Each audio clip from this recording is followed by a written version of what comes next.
Thank you all for coming.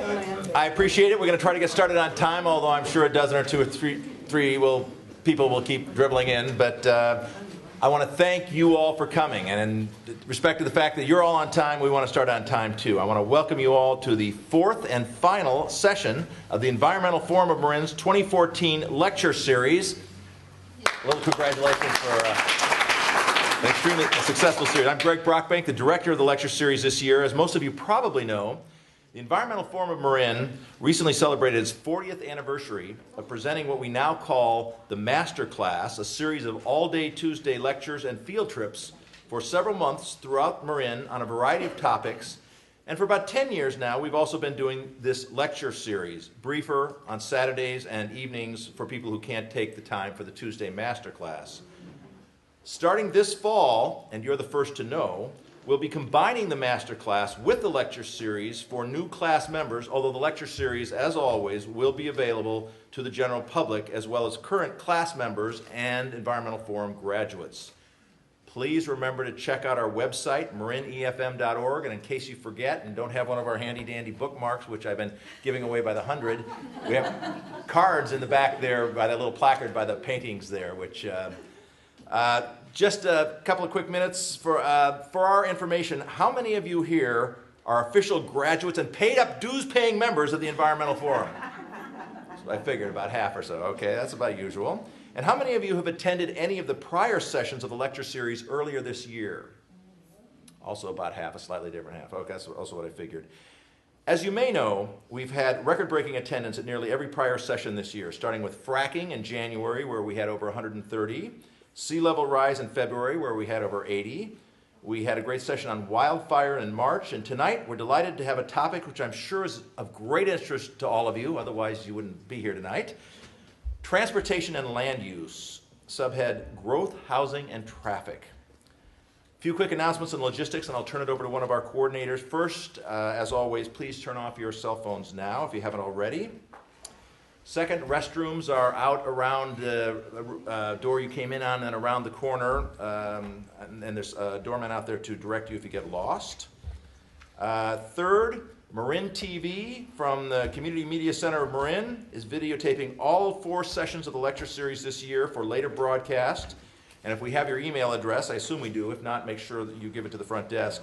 We can let you know when the programs are scheduled to air, and when and how you can view them at your convenience from your computer.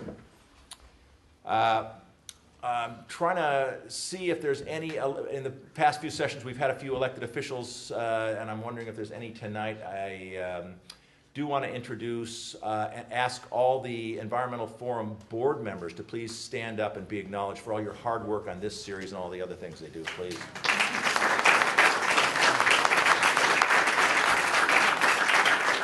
I'd particularly like to acknowledge, stand up again, Sarah Kelly, our president of the board. Thank you, Sarah. In fact, Sarah, did you want to say a word about these paintings you brought in there? Oh, yes. So these paintings are the culmination of a masterclass project from a student in Masterclass 40, Victoria Bogdan. She worked with an artist to represent through the paintings what would have been had there not been citizen activists, including our beloved founders, to come up with better ideas for land use than what you see in the paintings. So these two have name placards in front of them describing where they are, but basically the headlands, it's just incredibly horrifying. And then there's one out in the lobby. These are 3 out of 12. And we hope to be able to present all 12 at future events. Thank you, and I'd just like to also acknowledge one other special forum person. Quite often at these events, and we have several a year, we still have a few of our founders that are still very active. That Sarah referred to them as our beloved founders, also referred to as revered founders. Usually these are the people, the way we refer to them.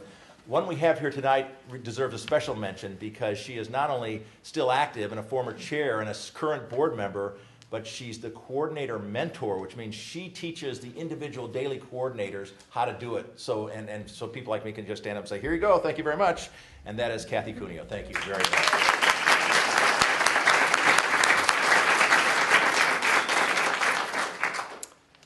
Finally, our usual disclaimer, the forum as an organization remains neutral on issues and does not take any positions on any issues. Please note that anything you hear tonight is not the direct opinion of the Environmental Forum of Marin.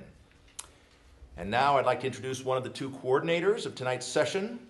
Linda Jackson's bio has been on the flyer. Most or all of you have seen, but I don't like to read bios, especially if you've already seen them. But in case you missed it, she was a longtime planner for the city of San Rafael, where I got to know and work with her, and where she achieved the exalted status of principal planner, which means she got to do the fun stuff and often the hard stuff, like leading community advisory boards and other major projects.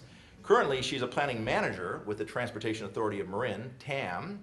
In her private life, she lives a mile from here and is a longtime trustee of the San Rafael Board of Education. Please join me in welcoming Linda Jackson.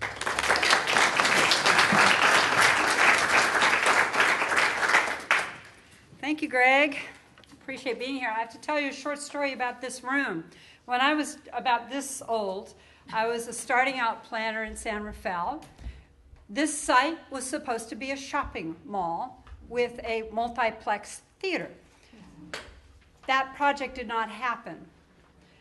There was a vision done for downtown San Rafael, and part of that vision is that this site, this 12-acre site, should be an office complex, because then the office workers would go downtown and keep 4th Street alive. I was part of that visioning effort and part of writing the rules, the general plan and the zoning rules. And one of the things we heard about in the planning effort was that there was not enough meeting rooms in San Rafael. And so we wrote a zoning rule that you could get a height bonus if you provided on this site some community meeting rooms. And we're here in that space, okay? That was 20 years ago. But that's what good planning will do. I am your moderator, your timekeeper, and your host for this evening. Bob Brown and I were coordinated together and putting together this panel. I want to recognize the Environmental Forum of Marin, long-standing leader in Marin, teaching over 1,000 environmental leaders about critical topics, and always up to date. I think the topics you picked for this year show that, with fracking and sea level rise and wildland fires, and the topics tonight of housing and land use, climate change, and transportation. I hope this evening is going to be inspiring and educational and will lead to good planning in our county that we love so much. We have 3 speakers. They are going to speak sequentially. Then we will have time for Q&A from you. Can I have the first slide up? I'm going to have a few slides. And we're going to end at 9 o'clock. I want to give you some basic slides to get us kicked off. How many people here think that climate change, car emissions from the way we drive around, from trucks, contributes to climate change? Okay, this was a survey done in the Plan Bay area. This is for the Bay Area. 5, this is how many people agreed with this statement, down to disagree. And this is Marin. So you can see that in Marin, we know, when we're a highly educated county, and we understand this debate, this issue, this science. Next slide. We also understand that if we can reduce driving, that we will reduce the greenhouse gas emissions that do contribute to the climate change that our Earth is experiencing. And finally, I'll leave you with a little slide about demographics in Marin County. So who are we in Marin? Who lives here? And I know this is more than the others, but you could generalize it. 1/3, 1/3, 1/3. About 1/3 of us are homes with a mom, a dad, mom and dad, with children under 18 going to school. Okay? Another 1/3 of us are households with someone who's over 65. And the rest are what? People living on their own, people living with roommates, they don't have any children, they don't have any older people.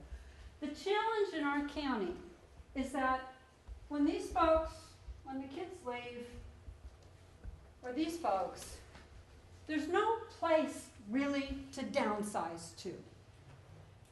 And I've experienced that. I'm just curious, has anybody else experienced that personally or with somebody you know that would like to downsize to something else than your home? Be brave, be proud, yes, okay.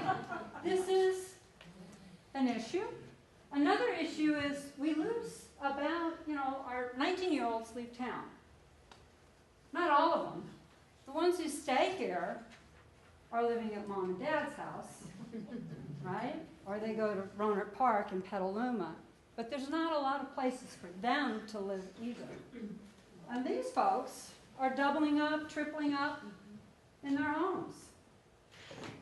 We also have a lot of folks here who are living by themselves in a great big house. They could find something smaller. There could be a little bit of recycling on the home. So this is just a dynamic that we have in our county, and we live with it. We've lived with it for a while, and it's one of the things that to think about in terms also with climate change and greenhouse gas emissions and how we get around. Andres Duane, who is one of the national leaders in talking about land use and design, came here a number of years ago to Marin and was talking about design and land use and change. And he said Marin is an incredibly beautiful place. We know that. He said our challenge is to do the same in our built environment, which he called not so great, as we did for our agricultural and our recreational areas. And that challenge still holds today, and you're going to hear people tonight talking about how that challenge is being addressed regionally and locally, and then in our own lives. Our first speaker is a renowned planning professional in the Bay Area. He's worked in places as diverse as Milpitas and Berkeley and Novato. He is a Dodgers fan. We don't hold that against him. He has an insatiable desire to understand a topic 360 degrees. There is no more qualified person than Bob Brown to speak the truth about Plan Bay Area. So Bob, it's yours.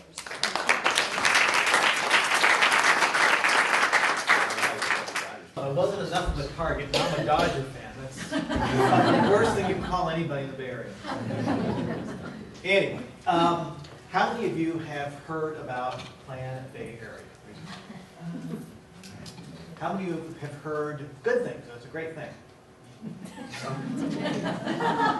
How many of you have heard that it is a bad thing and it will end life as we know it in Marin? Heard it or believe it? That is the correct answer based upon what we see in the IJ, for sure. We are definitely, according to the letters of the editor, on the road to perdition. So what I want to talk about tonight is Plan Bay Area, briefly. And what I'd like to do is sort of take on some of the objections that you've probably heard. And I'm going to give you a few facts to each, and you can make your own judgment. Okay? All right, so first, let's start with something I think we can all agree on. Let me get out of the way here.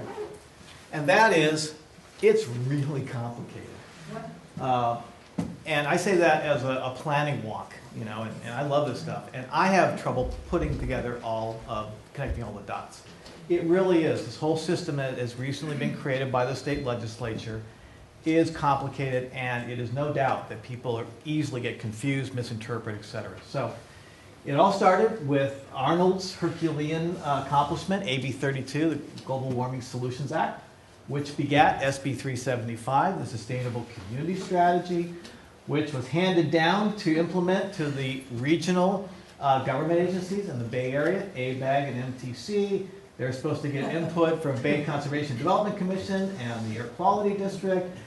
They then put together a proposal for cities to elect to have planned priority development areas, priority conservation areas, and now priority transit areas. And that's all leading to a big land rush, money rush to OBAG grants, the One Bay Area grants. So these are the monies, the transportation funds that are supposed to incentivize the PDAs and the PTAs. And now we have SB 743, which is modifying CEQA, the California Environmental Quality Act, as to how we evaluate traffic impacts from new development. And the latest is SB 1.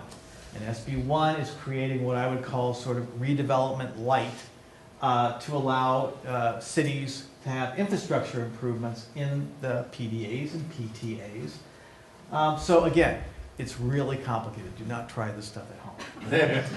It's only for professionals. So anyway, it is confusing. So I would say, personally, I'm just guessing, but I think about 90% of the chatter and the blowback to Plan Bay Area is coming from Marin, which is kind of surprising because Marin, development-wise, is kind of a backwater in the Bay Area. But this has been sort of the tenor of the dialogue that we've been reading, right? So if an average sends us back to Dickinson, London. Dark days where those with lower incomes were relegated to living in crowded conditions in inner city high-rises. So is this the mental image that we have for our future? Well, this is what's being portrayed.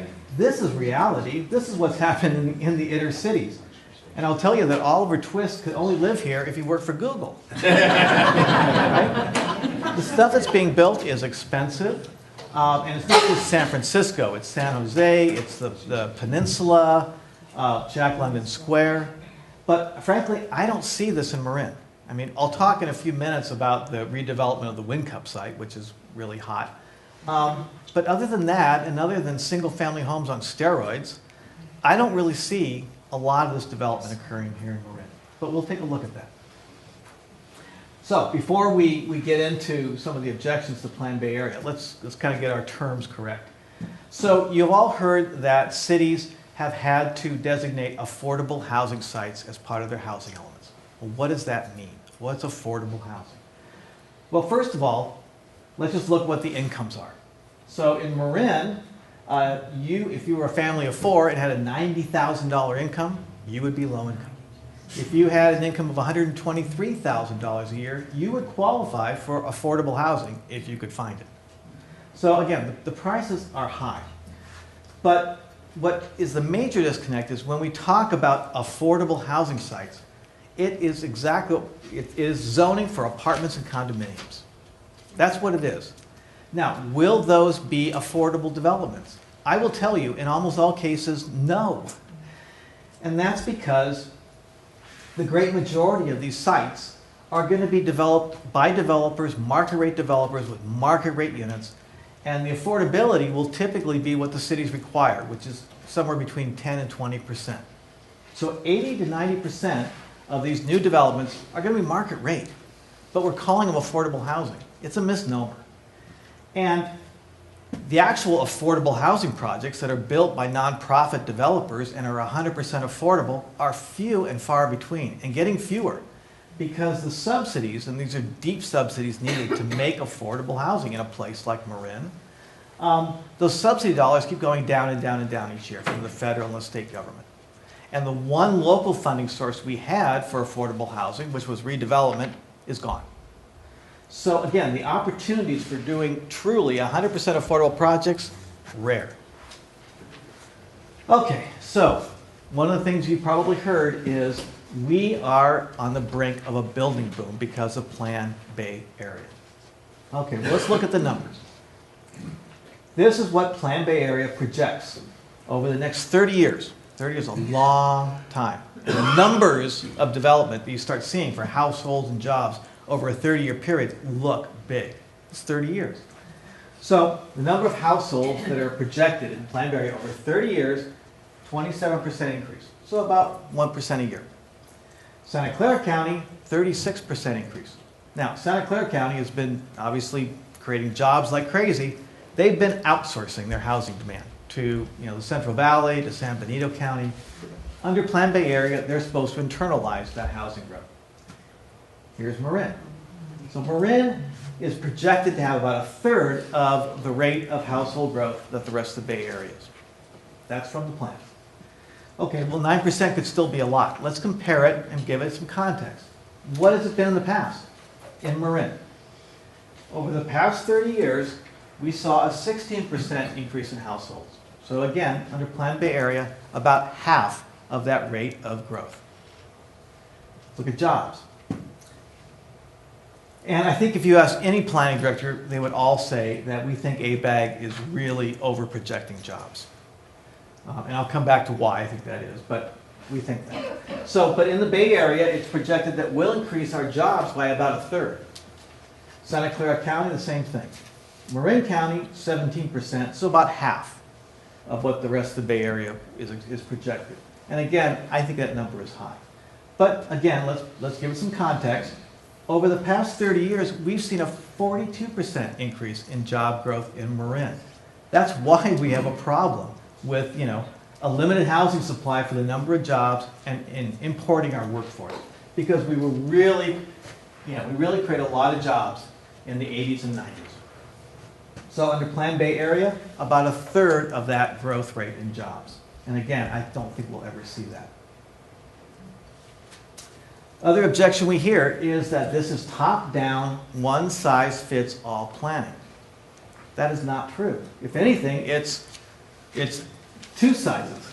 It's really a tale of two cities. Those cities that have elected to have priority development areas in their communities with the expectation that they will get the majority of the transportation dollars, and those cities that have simply said no thanks.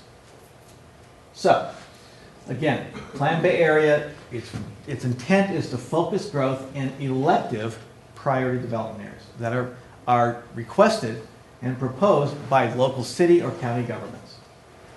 There are about 200 of these in the entire Bay Area, and the plan focuses 77% of the new housing growth into these PDAs and 63% of the new jobs. So where are these? Well, you'll see. Most of them are in San Francisco, San Jose, the Peninsula, Oakland, and segments of the East Bay. You don't see much up in Marin. So this is specifically Marin. Marin had two in San Rafael, downtown, and the Civic Center station. And then the county had proposed planned PDAs along the 101 corridor.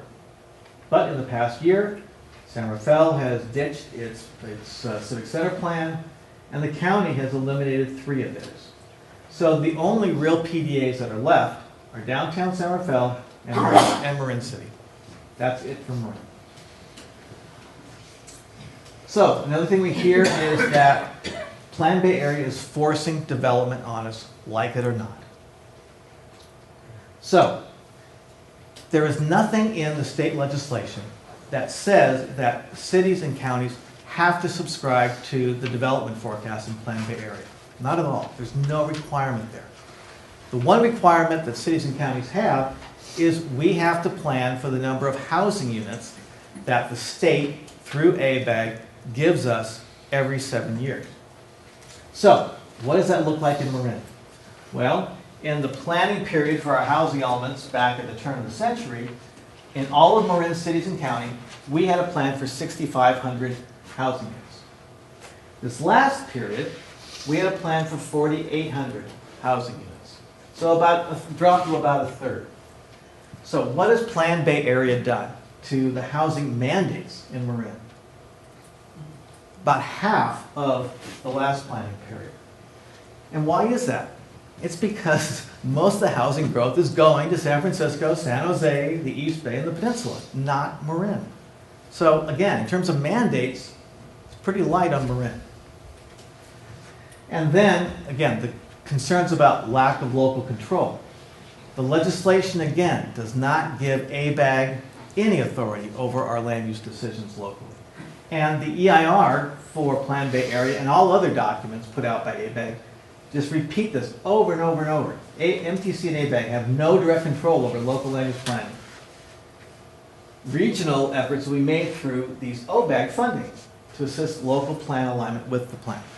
So again, what's happening is it's a carrot. There are transportation funds if you want to take on the development.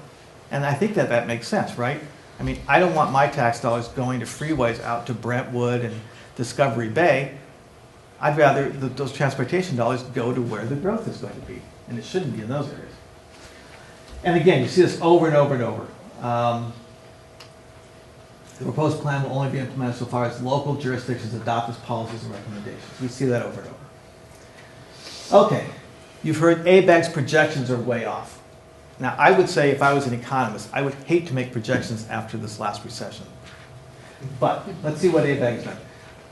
ABAG, unfortunately, was working on these projections for a couple years during their process. And they kept refining them through public input, etc. Well, the problem was that the Department of Finance came out with very different projections during the public review of the Plan Bay Area, and they were very different. And so people, again, who had no confidence to begin with in ABAG had even less. So why is that? Well, the Department of Finance projections are based strictly on a demographic model. So just looking at who's here today, how many are going to have kids, how long are they going to live, etc. That's where their numbers came from. ABAG forecast looked at real economic growth in the Bay Area. Now, ABAG gets inputs from a lot of different sources. Part of that is corporate, right? The Bay Area Council, that represents some very strong corporations, have a very bullish view of job growth in the Bay Area. So that's reflected in the plan. Again, I doubt that it will reach those numbers, but nonetheless, that's the difference. And the Department of Finance staff says that they acknowledge ABAG's methodology was fine and it's reasonable. The reality is, when Plan Bay Area is revised in 3 more years, ABAG and the Department of Finance staff have agreed they'll get together and jointly come up with these projections. But the bottom line is, who cares? They're just projections. We don't have to, at the local level, we don't have to refer to them, we don't have to follow them. The Novato general plan is just starting. We can use these projections or we don't have to. It's entirely up to us at the local level. So they're just projections. Okay, and then finally, you've all heard this. This is the Tamil Vista apartments. This is the future of Marin, and the corollary, ABAG made them do it. My response? Nonsense. It's crazy. It's not true. That project has come in at 40 units an acre. Now the state, remember when I said the state makes us plan for housing, for affordable housing sites. The state says in a town quarter Moderator size, any development of 20 units an acre or more that you zone is considered to be affordable housing for your housing element. So this density is twice what the state was looking for. On top of that, Corte Madera, in their last housing element, had to show that they could create 165 units of affordable housing. This project's 180. So they went above and beyond what they needed to do, and that's fine. That was their prerogative. It's local control. But again, to back away from that now and say they were forced to do it is just silly. And unfortunately, only 10% of those units are actually going to be affordable. So it's a big development, 90% market rate, 10% affordable. Was it worth it? You be the judge. But there's all different kinds of ways to do density. And most of it you don't even notice because these projects have, for the most part, been there for a while. The landscaping's matured. They're part of the community. They're part of your environment that you see every day. So you don't focus on them. But this project in downtown San Rafael is 30 units an acre, not even including the ground floor retail. That in Corte Madera is about 28 units an acre. This project in Novato, that one in Mill Valley, are about 20 units an acre. So these projects are all around us that we don't focus on every day. We do Wind Cup because it's big, it's new, and it's a change. So we focus on it. So the second truth I would come back to is we can't continue to grow the way that we have. It's just nuts. This is an image of what the urbanized area in the Bay Area looked like before the World War. This is what's happened since. And all that black area that you see spreading out has spread out into open space and agricultural lands, right? That's what we've created here. And can you imagine, again, doubling this area in the next 30 years? I don't think so. So really the question that the folks who have problems with Plan Bay Area don't ever answer is, if not that regional plan, then what is the better way? Because just saying no doesn't really solve the problems that we face. So what is a better way? Well, the inconvenient truth is that California grows by 300 to 500,000 people a year. It just does. And that is mostly new births and people living longer. It's not people streaming in from out overseas or whatever. It's mostly people that are here having kids and living longer. So what do you do with them? And even worse than that, the more inconvenient truth is if that's our population growth over 30 years, that's what's happened to the amount of miles we drive. right? So we're driving about 2.5 times more than we did back in the 70s. So that's creating the problem. This is showing you that same map of the urbanized area. This is where Planned Bay Area would see growth. So again, it's trying to put growth in existing developed areas so we don't have to keep expanding ever outward, chewing up more open space. So again, what are the other alternatives? That, if you don't like Planned Bay Area, then what is it? No growth? Number one, I think, we're not going to do the economy here, a lot of good in terms of keeping it, cranking along if we say there's no more growth. Number two, there are state mandates for housing growth, which won't comply with no growth. And thirdly, like Linda points out, with no growth, where do you kids live? Where do seniors go to age in place? Okay? Well, what's the other option? Business as usual, I guess. Well, ABEG looked at that in their EIR. So, the status quo, each city doing its own thing, versus Planned Bay Area. The interesting thing is you notice that the actual amount of development that's forecasted is not a lot different between the two. The difference is where it occurs. In the existing urbanized area or outside. And so we're doing this all to reduce greenhouse gases, right? So how do these two different alternatives fare? Well, status quo, business as usual, doesn't make the 15% reduction that we're looking for. Not even close, only half. And not only that, it ends up chewing up about 3 times as much raw vacant land, green fields, than Planned Bay Area does. So I don't know. I guess I would ask you, is this a better option? Just, continuing on the local control that we have and everybody doing their own thing? Or is a regional plan, does it make sense? So again, I'll just leave you with the question, if not Planned Bay Area, then what is a better way? And I think that that's kind of the perfect lead into our next 2 speakers.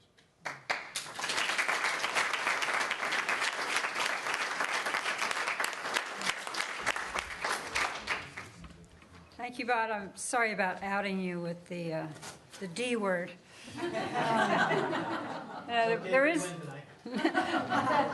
There is a saying, people in Marin, they hate density, right, the D word, and they hate sprawl. So what is the better way? That is the topic that our next speaker is going to talk about. We are honored tonight to have a Brit with us. He belongs to a royal institution, and he's a fan of the Marylebone Cricket Club. We all live in a house or a home of some kind, and he's part of that enthusiastic, optimistic group of people that actually build something, like homes, for the rest of us. Ian McGinnis.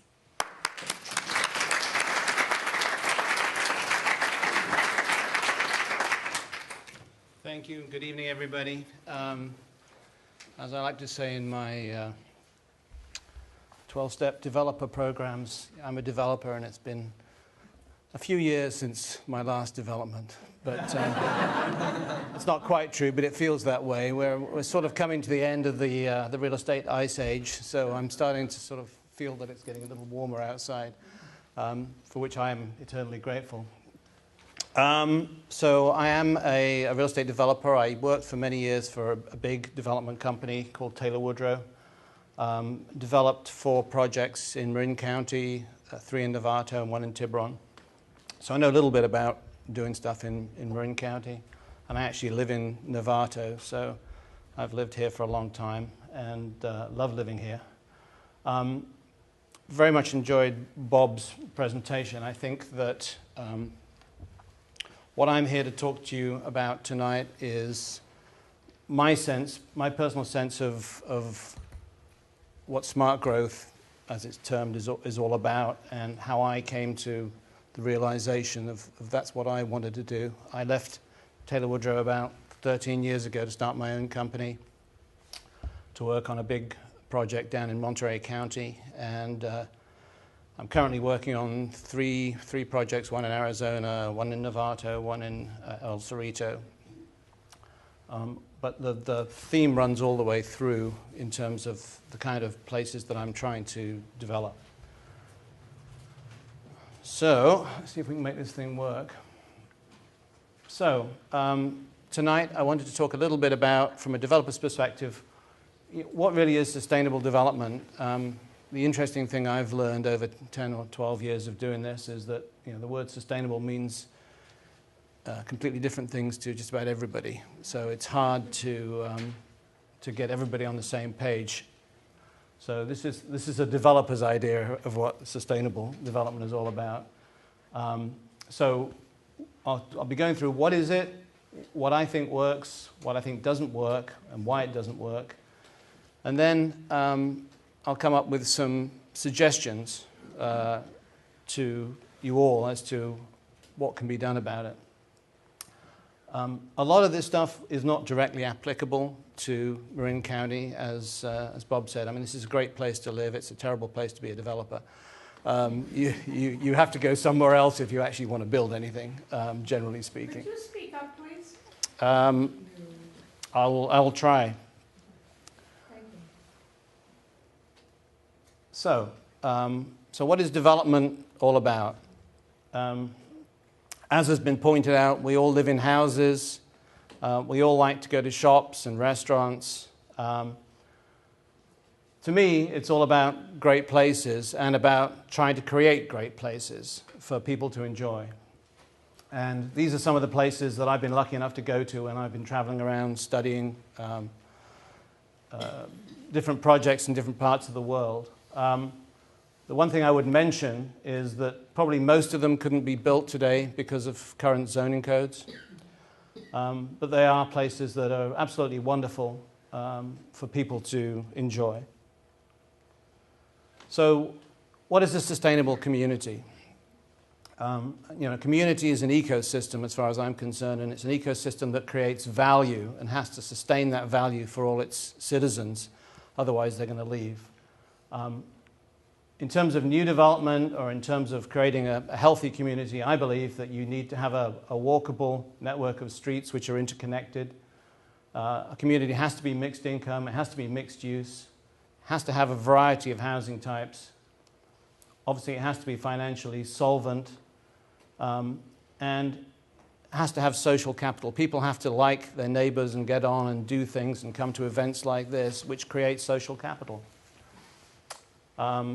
And in order to be sustainable for the future, it has to be a desirable place to live and work.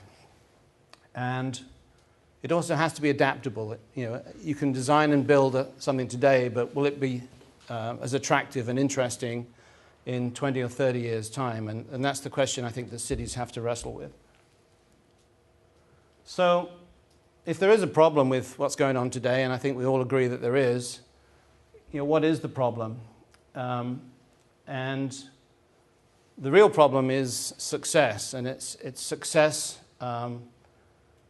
in the manufacturing arena, at least as far as I'm concerned. You're probably wondering why you're looking at ladies building nose cones on B-24s in the Second World War. But the Second World War was all about the ability to mass produce things. And the United States was incredibly successful at gearing up to manufacture ships, tanks, bombs, guns, whatever was needed for the war effort.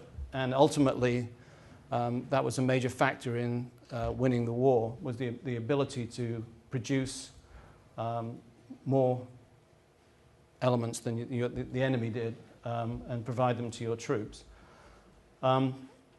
And what this did was created great specialization in the means of production.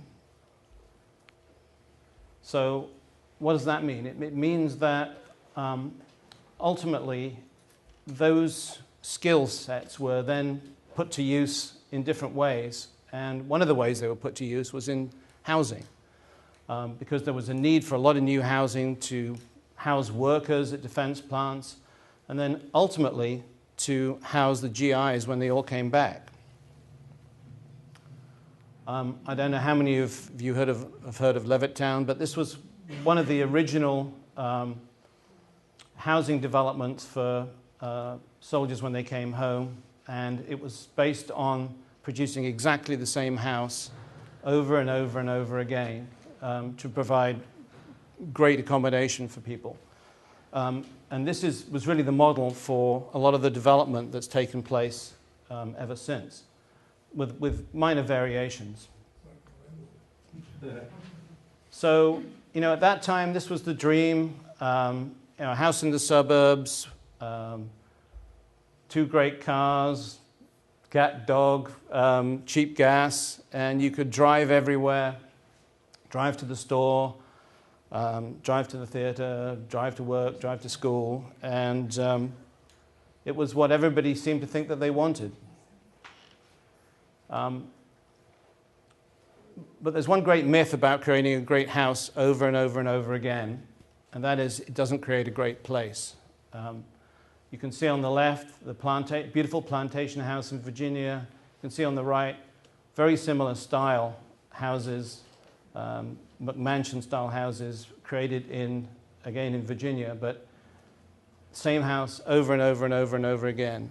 So that may give the same living experience when you're actually in the house, but it does not give the same experience when you're outside of the house, and it doesn't create a place.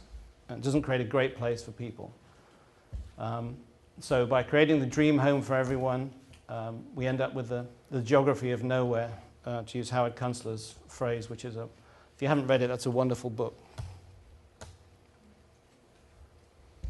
So there are sort of 2 paradigms, 2 paths, if you like.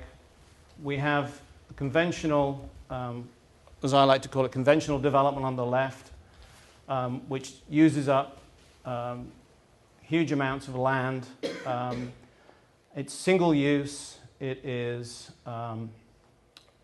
specialized development, specialized finance, and there is no real connectivity. You have freeway-oriented office buildings and shopping malls. You have closed-in subdivisions with walls around them that aren't linked, and it uses up an awful lot of land. And the alternative is to create walkable neighborhoods that are interconnected, have mixed-use town centers, and to create public spaces that everybody can enjoy to help foster that sense of place and make places unique. I mean, we're very, very lucky living in Marin. One of the reasons I still live here is because we have so many great places, but they weren't built in the last 30 years. They're all 100 years old. And that was kind of natural evolution of placemaking, but now we have to have the ability to try and create new places. So this slide is not technically relevant to Marin, but I love it because it's just so ridiculous. So this is in Orlando, and it shows you what happens when you have places that aren't interconnected. So these 2 houses here back onto each other. They share a back fence. But if you want to go, if your son had a friend that you lived in A and your son lived in B, and you didn't want him to climb over the fence, you'd have to get in the car and drive 7 miles to come back there. So as I say, it's the ridiculous example that proves the rule that having a non-connected network of streets is really, in my opinion, not a good way to go. So if we all believe that what we're doing right now needs some changes, then the question really is what do we do about it? And what does that mean in terms of development and city planning, et cetera, et cetera? We've already heard about the Planned Bay Area and the mandates or non-mandates that provides. How does that roll down into day-to-day actions that we can take as citizens? So for me, one of the most important ones is to try and get back to the idea of connectivity as opposed to the more conventional sprawl. And then obviously, all these folks here have to drive out of this one particular exit. It's the same with all of these particular land uses, whereas this has a network of streets. It's very walkable, very connected. You'd feel safe with your kids walking to work, walking to school. You might be able to walk to work. And that in and of itself is one of the things, I don't know about you, but when I was a kid, I rode my bike to school. And you think about how much traffic is generated by taking kids to school these days. It's just amazing. I'm always blown away when the summer vacations come along and I get on the freeway and there's nobody there. And it just doesn't correlate to me. I just can't figure it out. But it happens. So the other thing we need to think about is what kind of products are being built. And we've heard about the different sectors in the market in Marin and how much of them don't really correlate to what you see getting built today. So here's an interesting statistic from the New York Times. Nationwide, married couples with one worker with 2 children under 18 are only 7.25% of all households.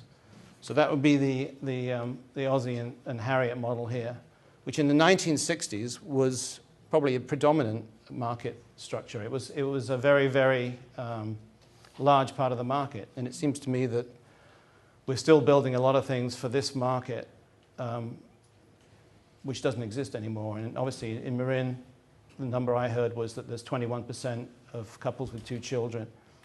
And so then that raises the question, what about everybody else? Why aren't we building housing for people of different household types? It's true, one size no longer fits all. And why should you have to buy a 3-bedroom house if you're a 1-person household? It doesn't make any sense. So, and this doesn't really apply in Marin because, as we know, there's not really a lot of building anywhere. But if you look at the Bay Area in general, you'll see that this is, oops, I knew I was going to push the wrong button. This is what gets built. And this is not getting built. And so an architect friend of mine coined this phrase of missing middle housing. And what it means is the ability to create housing types, especially for people that they can afford, not affordable housing. So you create a 1-bedroom condominium for somebody that's a 1-person household, or you create a duplex or a triplex or a bungalow court. All these different housing types are not being built anymore. And one of the main reasons for that is that because of the increased specialization of the real estate industry, you have single-family housing builders that are very, very, very good at building single-family housing but don't want to do anything else.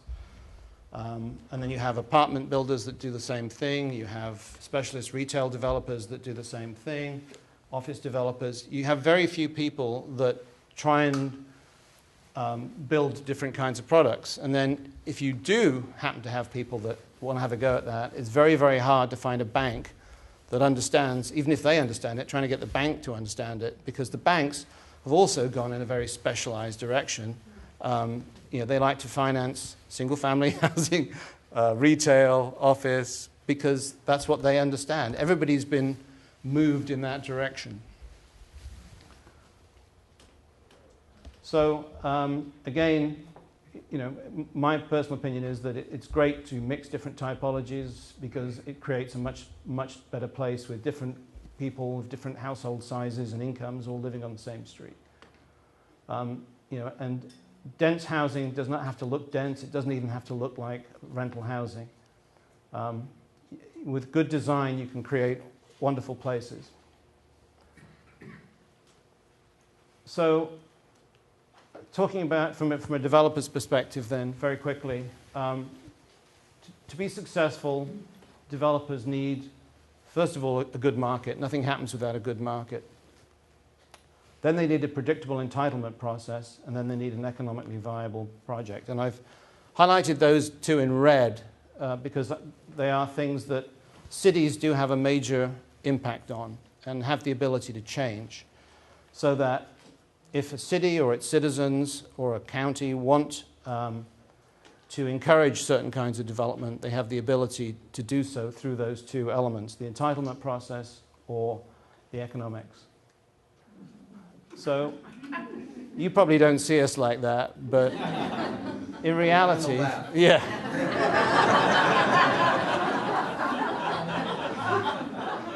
I'm more like the one in the middle there, yeah.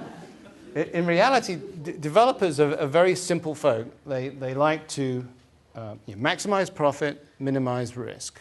And generally speaking, those two things happen by going the easiest way. And if the city has a plan that is well laid out and they can understand the way to go, that's the way they're going to go. They hate risk. So, and it's possible to get great things to happen if you know what it is that you want to have happen. And I think that's the important thing. So, this is somewhat controversial, I guess, but I firmly believe that a city gets what it deserves. If they can't figure out what they want, and there's Euclidean zoning, then the market will give them this. And if you want to create wonderful mixed-use places, you really have to have a clear vision, a great planning process, and find ways to encourage the kind of development you want, rather than, you don't even necessarily have to discourage this. As I said, developers will like to take the easiest and less risky course. So if you can find ways to make this kind of development less risky, quicker, then your average developer is going to go that way. So we have the same sort of challenges all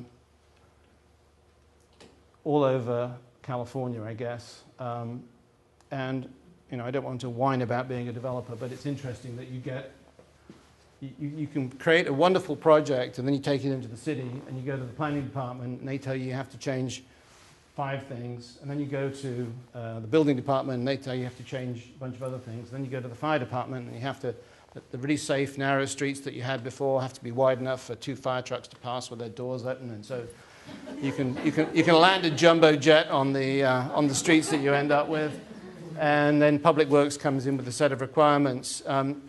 All very good intentioned, and they're all based on codes and ordinances and everything else that is in the city. But the problem is when you put them all together, you create lousy places because they've all been designed to back up the Euclidean zoning of the last 40 years. And of course, on the top right there, that's the other challenge that we all face, although, we like to call them bananas, which is build absolutely, let me think. That's right. So this is one of my favorite. Sorry, NIMBY stands for not in my backyard, correct? Sorry. Yeah. So this is your, I think your average Marin NIMBY group.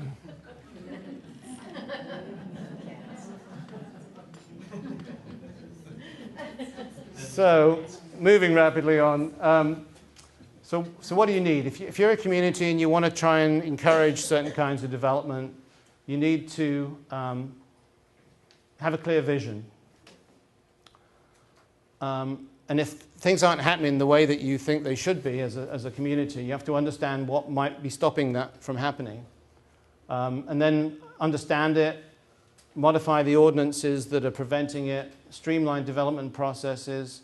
If you could give somebody a guaranteed 6-month timeline to get a project approved if it was done a certain way, as opposed to could be 2 years, could be 3 years, I pretty much guarantee you're going to get a lot of people going the 6-month design process. Form-based codes are also another tool that are really useful because they create places based on form rather than use, and I'll let Bob give you a quick summary of that if anybody's interested later on. You need to understand the impact of impact fees. Fees are very important. They pay for a lot of stuff. They also disincentivize developers from doing certain kinds of development that you might otherwise think would be the kind that you'd want to have. I'll give you an example from my own playbook. I'm trying to do a development in Novato. What I wanted to do was small senior cottages, 1,100 square feet, 900 to 1,100 square feet, something like that. The problem I have in Novato is that they have an impact fee, which when you add in the sewer and the water, comes to something like $70,000 per unit. And the real challenge with that is it's $70,000 per unit. It's not based on the size of the unit. So what that does is encourage you to build a much bigger house that you can sell for much more money because as a proportion of the size of the development, the impact fee is then much smaller. So that's the kind of thing I'm talking about, the impact of impact fees. It's the classic case of the unintended consequence. But if you want to build the smaller, cheaper units that people can afford, you've got to figure out a way to do something about the impact fee. I'm not clever enough to know what you do about it, but that's why we have people like Bob. So bottom line is, you try and modify public policy to achieve desired physical results, and you communicate what that means to the community. I mean, I think you have to have everybody behind doing that kind of stuff. You need to learn from successful models, great places, and I'll leave you with this quick checklist.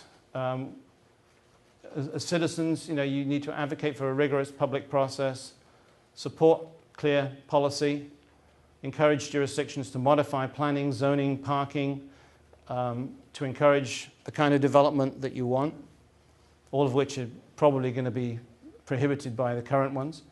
Consider a form-based approach. A form-based code is a way of having a plan, rather than having zoning, which is what we have right now, which just tells you about use. Form-based codes talk about the kind of building that can be built, rather than the use that's in it. So you end up with certain kinds of density and that kind of stuff in certain areas, not based on the uses. And then finally, near and dear to my heart, understand and support impact fees which address the desired impacts. And that's me. Thank you.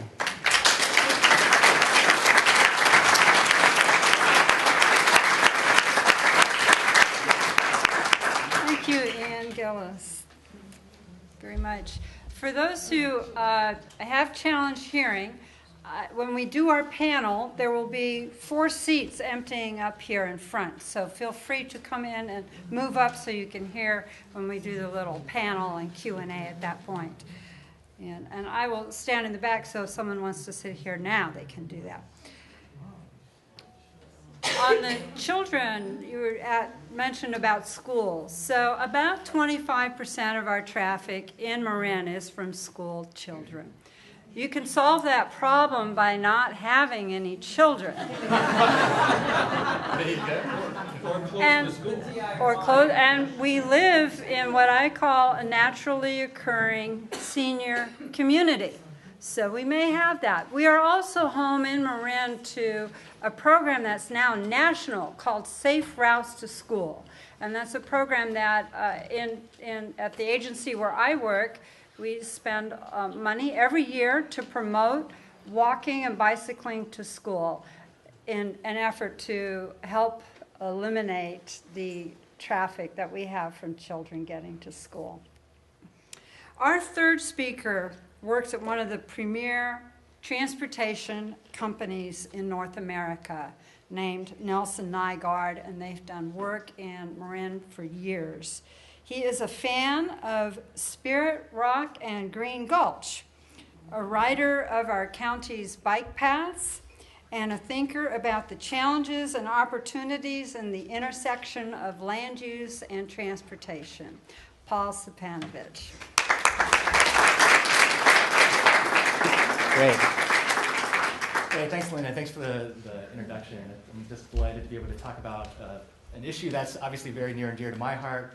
And I think it's great hearing from both Bob and Ian, just because, I mean, we'll see a little bit of repetition in terms of the things that I'm saying, which really underscores that you cannot really pull apart land use without talking about transportation and vice versa. And so I think I'm so glad that we were able to put this discussion together, because it is so critical to connect the two key elements. So first, I just wanted to ask, of the room here, who all commuted to this location this evening? Okay. Just about everybody. I know the conference room was really comfortable, so I didn't know if anyone might, take longer-term residence here. But this is something I think is really important about transportation, and something that we sometimes can forget as planners, that every single one of you in this room is an expert in your own right. I mean, you all commute on a day-to-day basis. You go from place to place, and you know what your particular things that you like and things that you don't like. And that's something that we as planners always contend with in trying to figure out how to find the greater good in terms of moving people around in whole. And so I want to talk a little bit about transportation and kind of to think about the impacts transportation decisions have had on our built environment and on things that we don't see necessarily in our built environment over the past several years here in Marin County and across the country. So transportation, it's pretty simple of a concept, right? You start off here, point A, and you move to point B. Pretty straightforward and something that's easy to comprehend. But the challenge is, it's not that simple for everybody. Does anyone here work at home? Okay. Oh, wow. So you guys are our easiest customers. You guys don't have any transportation needs. You walk out, you go from your bedroom to your living room, wherever you need to go. But for the rest of us, I couldn't find a San Rafael picture in cartoon form, so I had to find something that was close, that had a power plant and some other stuff that might not exactly look correct. But the truth of the matter is that our day is full of trips. So you might start over here at point A, you might be at home, and you might wake up in the morning and then decide, okay, it's time to go to work, and I go across town, I might take the bus, I might drive, I might take my bike. And then as we're talking about school, you might swing by school afterwards and pick up your child, daughter, or son who's eager to come home. And then maybe you'll have a picnic. You'll go up to the foothills, you go up to the headlands and grab have a quick picnic. And this is evident of most people. Everyone has a variety of complex things that they do in the course of a day. And it's a challenge because we're trying to create a transportation network that accommodates all of those different types of things, whether it be your daily commute, going to doctor's visits, to taking son or daughter to a softball game or a soccer game. And that inherently what makes transportation planning somewhat complex. So I wanted to take things back a couple steps and talk about the history of transportation. And I grew up in a small town in the Midwest, in Illinois. And I found it really just fascinating to think about the origins of my small town in central Illinois, which was a railroad town. Those lessons can hold true here in Marin County as well, and many places across the country, that cities were typically formed around transportation. Sometimes there was a railroad, as you can see right here in downtown San Rafael. Sometimes that happened to be a port next to a river. Transportation was the lifeblood of cities in a growing America. And as a result, cities kind of sprouted around these transportation hubs. And as I think Ian or Bob mentioned earlier, that's why we have these great downtowns. When transportation hubs were kind of at their formation, the idea was to create all of the amenities and goods and services within walking distance. We didn't really have cars at that point. Maybe a horse and buggy, maybe some other means. But things needed to be convenient. You needed to be able to get from the downtown train station or the port or the ferry terminal and get to the things that you needed within walking distance. And even today, here in Marin County and a lot of cities around the country, these are the places that we cherish most. These places that are part of history that were rooted in a time before we let automobiles essentially, or designed for automobiles. And so, again, flash forwarding today, this is more of the norm. And I shouldn't say that, I can't say that here from Marin County because you guys have done such an exceptional job with preservation. But if you go to any other parts of the country, LA is an easy one to pick on, and I apologize for the Dodgers comment earlier. But this is what we see, this is more typical across the United States. And I want to just talk a little bit about the impacts of that. And so before I kind of talk about this slide, I think something that I was told as a child, and maybe some of you as well, eating different things are okay. Cookies are fine, cake's fine, but everything in moderation, right? And I can say the same thing about transportation. Everything in moderation. But the challenge is, across the country, we've taken our appetite for automobile traffic and driving to a point where it's been unhealthy and potentially unsustainable. And we can look here at the United States, 77% of people drive alone. And that's just drive alone, so that means every time they go to and from work, there are 3, 4, 5 seats empty in their car when they travel from their home to their office and back. And then you can see the numbers thereafter. 4.7, public transportation, walking, bicycle, not even making it a percent. And Marin County, I think, to your credit, has done better. You guys have some great walkable communities, have good access to transit in most locations. And I think the numbers reflect that. But again, and I want to talk about this presentation, not that cars are bad, because they certainly are a useful tool, and they certainly have their right trips. But I think it's this idea of shifting back to the center and providing a menu of options that are all equally accessible to people. And so I want to talk a little bit about driving and the actions and the reactions that are a result of this kind of appetite for driving. And so first I'll talk a little bit about the impact. So think about transportation impacts in terms of things that we see. So these are things that are visible to us and things that are easily evident. And these are probably things that you've all thought about before and as you're commuting to and from work or doing different things. So I know that the type is small, so I'll just explain what's going on to you. The gray blob on top is Houston. If any of you have been to Houston, it's somewhere in the middle of that gray blob. And then the bottom is Chicago. And I think the point that's trying to be made here is that transportation takes a lot of space. If you think about not just the roads, but the parking and all the other things associated, driveways associated with transportation. I shouldn't just pick on cars, we're talking about rail lines too and other things. It takes up space. And when you build a city based on that premise, it takes up, similarly, a lot of space. And so in that big gray blob, Houston has fit 2.2 million people. And the black represents the amount of asphalt as a proportion of that gray blob. Whereas down here in my home state of Illinois, Chicago, 2.8 million people. So we know it can be done. We can fit more people into a smaller amount of space and do it in a sustainable way. And look at all the amount of asphalt that we're saving. And so just to show some images of how that manifests itself. So parking. And so this is a little bit of an egregious example of saying, look at all this parking that we've created. I mean, I wish I had a highlighter to show the actual land mass of actual places where people exist more than in their car. Because it would be a very small proportion. But if you were to take aerial photographs around different parts of the country, this is not that uncommon. And to talk about that too, to maybe highlight on Ian's point that he made earlier, if you, let's say that you worked at this office complex in the middle and you wanted to take a lunch break over at the shopping center across the way, you could do it. You could certainly walk. You might consider driving, but it's not easy. And we've made it difficult for people to do these short trips and made it more comfortable for them to get in their car, drive around the parking lot, make a circle around the block, not be able to have an illegal U-turn, and then make it into the shopping center across the street. This is, and I show this because, not because it's egregious, but because it's common. And we've allowed a lot of places to develop like this. And similarly, just asphalt in general. I have friends of mine that live in the Arizona area where it is actually, in fact, easier to pave your lawn than seed it. But I don't think that's their choice. I think maybe it's easier, but it's not. This is not aesthetically pleasing per se. And those choices also have impacts.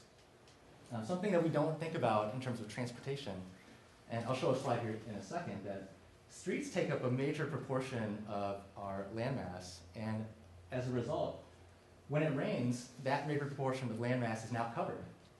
And that rainwater has nowhere to go. And it, instead of being naturally filtered through the ground, through natural means, it all gets swooped up and poured through the sewers, and all of that stuff goes straight into our lake streams and other watershed areas. And that's something to be considering when we think about the amount of parking. So if you go to a strip mall in other parts of the country, that's why they have these huge man-made watering ponds. They're not for aesthetics. You know, they'd love to put a fountain in the middle of them that looks pretty and exciting, but it's for this very reason, because they know that the amount of parking they put in will have this impact. Something else that we have seen in many places is the need for additional transportation, and what does that do to the wildlife? On a rare occasion, you might have a state Department of Transportation that puts in the deer crossing underneath the highway, but often than not, you see a fence. And we have these kind of impacts that we don't necessarily think about, but they are certainly there. And to talk about this use of space, I'll use an example from San Francisco. And so this is an outline of 3 different types of ways the land in San Francisco is used. So 25% of the street area, which actually is a fairly significant amount. And a lot of that street area is because San Francisco is a very tight street network, meaning that you could walk a couple hundred feet, maybe 200, 300 feet, and you'll get to another intersection, and you can make your way across town, which has a lot of advantages. But what you know, and I'm sure many of you that have been to San Francisco, there is not a lot of parking. And so as a result, there's a conscious decision saying, we're not going to have parking. Land is valuable to us for other things. And so what do you get with that land now that you've decided we're not going to have parking, but we're going to have other things? We're going to have land that's developable, that we're able to develop to put people on, or businesses on, or our job growth on. Or we can have park space. San Francisco, as an urban area, has some of the best per capita park space in the United States. And that's a conscious decision, because a lot of that could be going to other uses, such as parking and other transportation. And this is just a manifestation of that, talking about the spatial impacts of transportation. And so what you're looking at is 40 people on the same street, and the amount of space that they take up consistent with their mode of transportation. So you can see on the left, 40 people using cars. In the middle, 40 people on the bus. On the right, 40 people on bike and foot. And this is something that some of you may have seen before, but I think it's a really powerful example of showing our transportation choices have impacts beyond just kind of what's behind the wheel or whatever we're doing. They have built environment impacts. And finally, talking about space. We've gone through a paradigm for a long time where transportation improvements in many places typically meant road expansion or widening of a highway. So it's this road is gridlocked, but we need to make it bigger. But we know through research that making roads bigger doesn't solve the problem. It actually induces more traffic.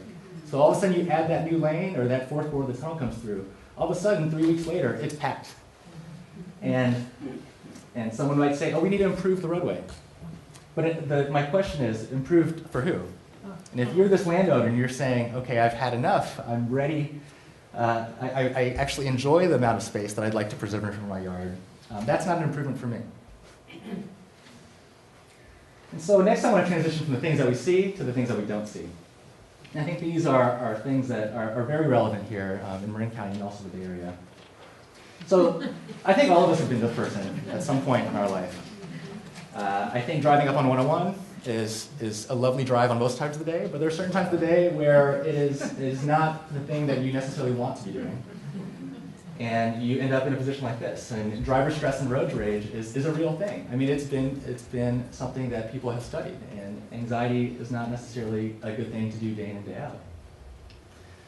out. We've seen the evolution of mankind as kind of from years and years ago, we were up on our feet more often. You can always hear stories about maybe even not that long ago, your children or your children's children or your children, or your grandparents, or you, I guess that would be you, walking to school. But again, and I think that kind of ties back to the conversation earlier, how much traffic do our schools generate today? I'm a transit planner, and half of my job, and half of our job is looking at the schools and trying to figure out their transportation issues, because they generate some of the most traffic in cities. So I'm getting, I guess the point of this is saying that we've gotten to more a sedentary lifestyle, and that's actually aside from transportation. A lot of us are in front of a computer all day, we're not out walking around, and that's the nature of the economy today. And this is something that's been studied, and knowing that transportation is not helping that figure.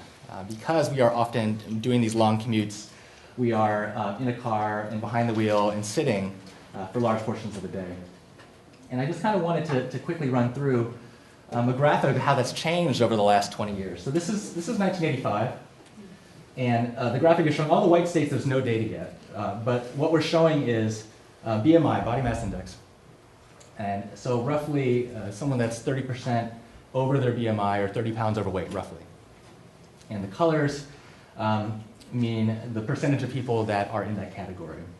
And as I scroll through these kind of quickly, you're going to notice a trend. And it's not good.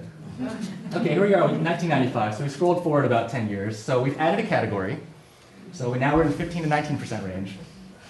Basically, the Midwest and the Southeast, except for Georgia, is in bad shape. But that'll change, don't worry. But the rest of us, yeah, okay, things have gotten worse, but they're not terrible quite yet. But then we'll go ahead and fast forward a few more years. Okay, so things have gotten bad. Now we're in the reds and oranges. That can't be good. And so we've added, I think, a couple of more categories, and we're not done yet. So applaud to Colorado for maintaining the blue. But for the rest of us, the upshot here is, I can't say that this is all due to transportation. We all know there's a lot of factors that go into this public health issue. But I will say that transportation hasn't helped. And I think until more recently, we haven't been thinking about transportation in a public health lens as much as we could. And thinking about walking and cycling and what that does for our bodies, not only just for the greater transportation network. But then I had to think to myself, oh wait, I'm in Marin County. Because as it says, you guys are the healthiest and in terms of longevity. This would be an audience that are very active, and I can see in from this audience, very active in people that this isn't something that may resonate as much. But at the same token, something else that we don't see is the air emissions. And regardless of where we are in the Bay Area, we all take in the air from the vehicles that we have around the Bay. And so just to outline the Bay Area greenhouse gas emissions, I think this was pointed out a little bit earlier too. So 37% roughly come from transportation. And of that transportation pie, about 75%, 76% come from cars and light-duty trucks. So most things that you see on the highway, that's where our transportation greenhouse gas emissions come. And so what we're looking at here is where we are in terms of our CO2 emissions. And the dotted line going up is no new action, same as usual. And then you see all the kind of the wedges below that, getting us to that red line, which is our 2020 goal. Now this little gap here, this is the contribution transportation could have. And the transportation reduction element to that are a lot of things that are not related to behavior. They're related to better fuel economy or anti-idling policies and things along those natures. But still, the easiest thing to mitigate is a trip that never happened, or a trip that happened on a means that doesn't produce the same amount of emissions. And so I think if we're serious about getting to these targets, yeah, technology can take us a long way, but it's not going to get us all the way there. Something else that I think is becoming more and more evident is thinking about mobility for seniors. And this is something that is clear to me. My parents are 70 and 72, and they live in a kind of suburban part outside of Atlanta. And something that's very good to me, it's like, and I know that they are very independent people. And so the question becomes, when they get to that age where they can't drive, what options are they going to have, and what are they going to do, and who are they going to rely on?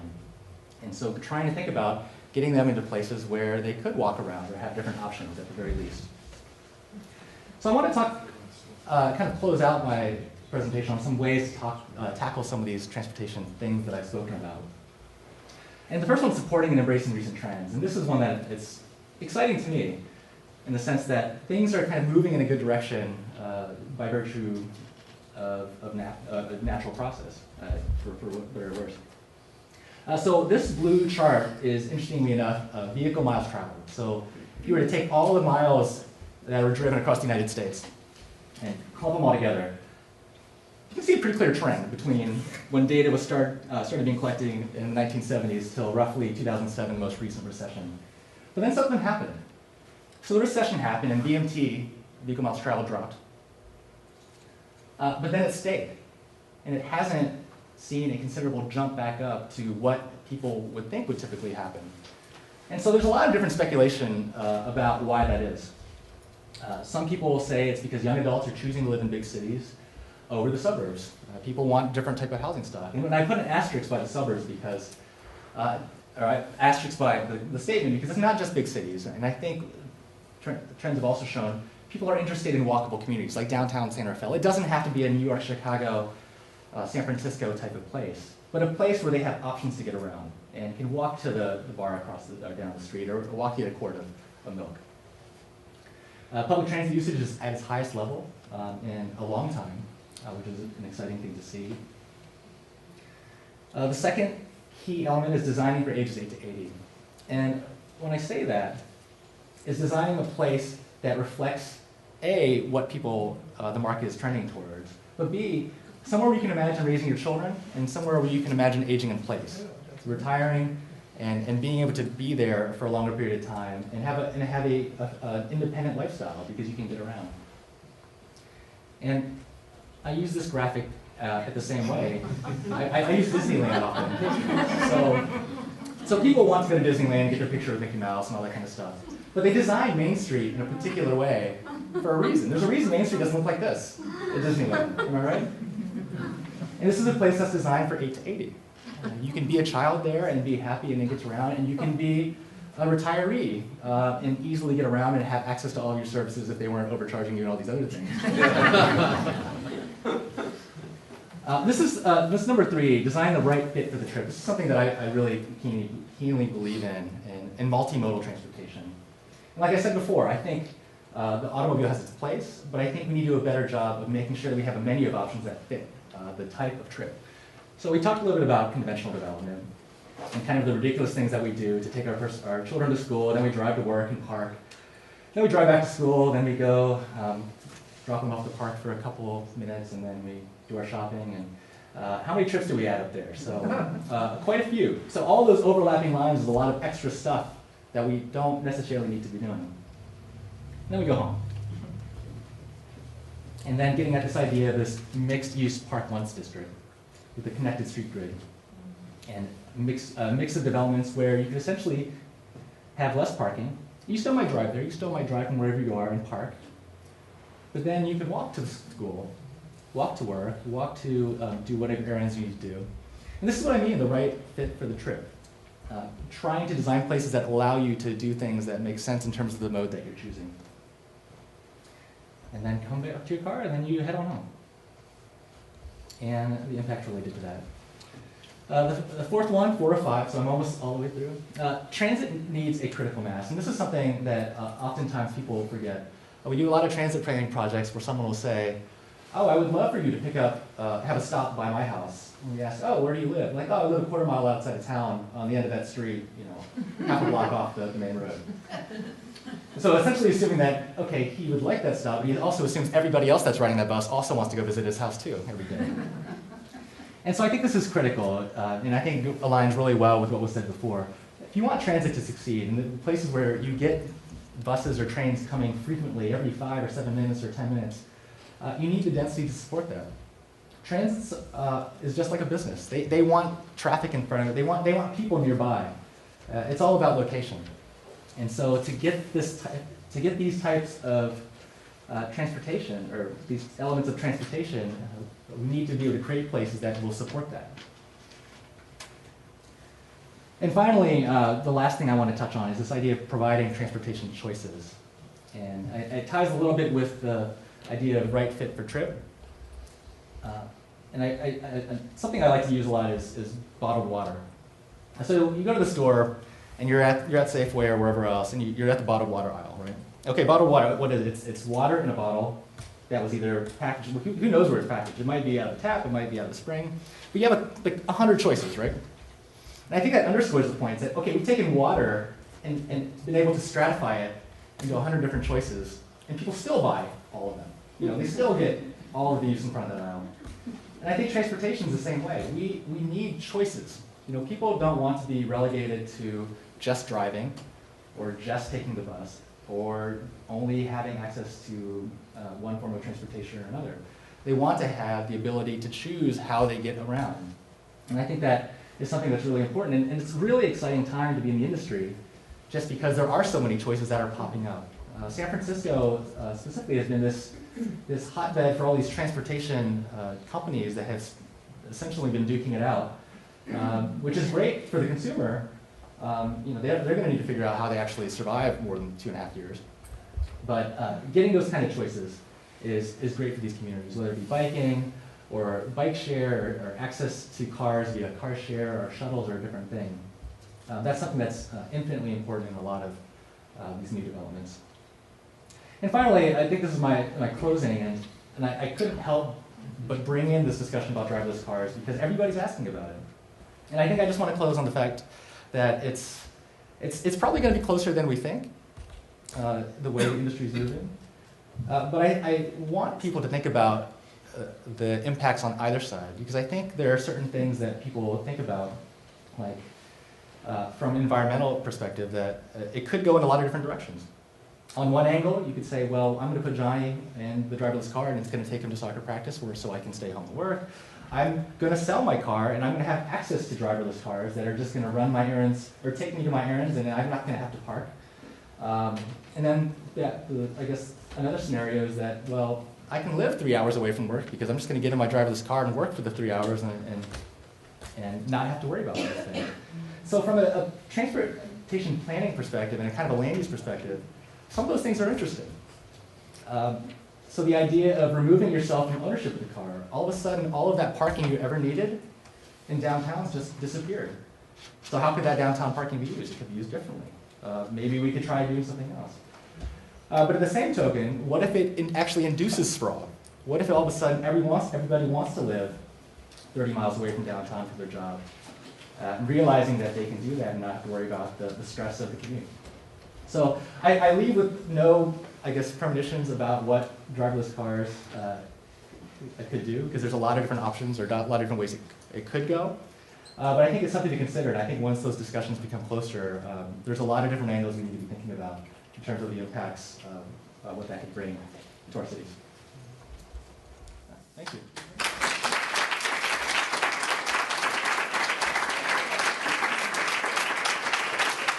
I love thinking about the driverless car. I mean, it can go anywhere. You think about your parents will not have to worry about going to the opera at night because they'll have the driverless car to take them.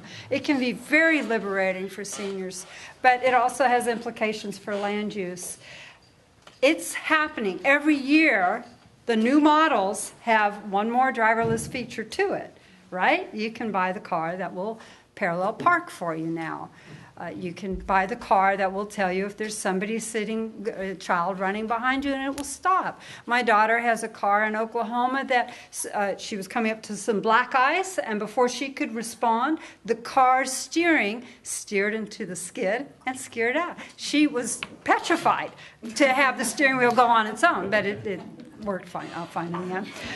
But that, you know, and then of course as a long-range planner, I think about drones and where is that going to go. But we don't need to go that tonight. So I would like to open this up for questions. We have, let's give it about 20 minutes, and we'll start over here on the left, and then Don over here on the right. So I kind of wonder, you know, I'm always intrigued by divisive issues in the county and how we resolve them, and I'm wondering, you know.